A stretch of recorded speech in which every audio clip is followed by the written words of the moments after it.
Hi, this is the beginning lesson of the entire grammar section of your classroom.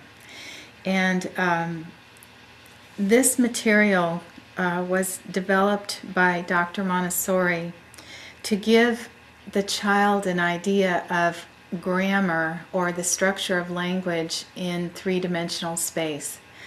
And it's really the verb sphere and the noun pyramid. There may be another name for this material. I'm not aware of it.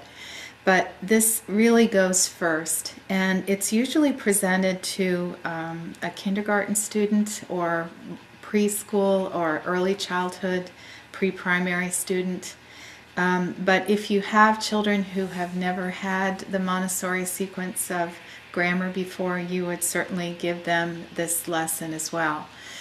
The direct aim of the lesson is to present the idea of a verb and action, and to present the idea of the noun.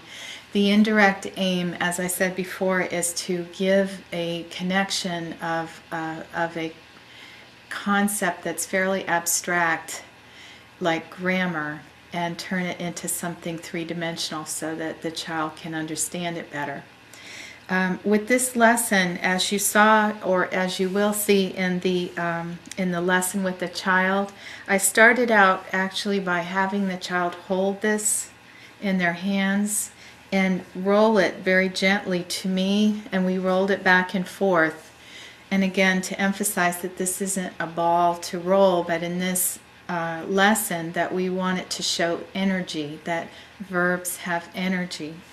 And then we tried to roll the pyramid, and it didn't roll very well. So again, when the child holds this in their hand, they can see that these edges are flat and it's supposed to be more stable. It's not supposed to move around so much like the verb sphere does.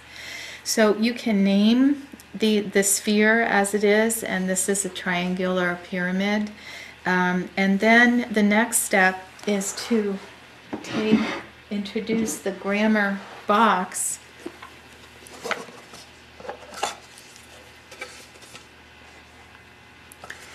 and explain to the child that, you know, for the purposes of writing on paper and working on paper, that we now have a two-dimensional representation of this, and that this is a two-dimensional representation of this.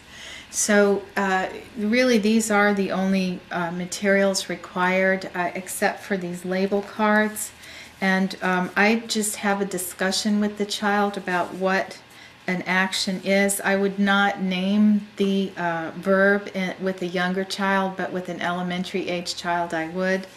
And then I would define it as action and energy, and then talk with the child about just some lists, you know, that let them come up with the names of the verbs.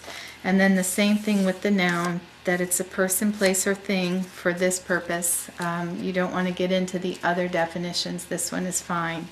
And then again, just have them come up with names. If they can spell it and write it themselves, great. They can write the cards or you do it for them. And then with the verb lesson, or the verb part, I try to have them act out the verb to show, kind of reinforce that it's energy. And then we talk about how it's hard to act out horse. You can act out a horse running, but you can't act out horse. So you just have that discussion, and that's really the intention. But it's a very important lesson to give the child a sensorial idea of what this abstract concept of grammar is all about. There's really no need to practice this lesson independently. This is really an introductory lesson that's given by the teacher.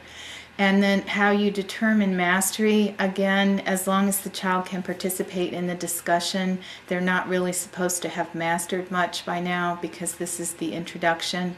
So again, it's not as critical to determine mastery of this lesson because you're going to be practicing these concepts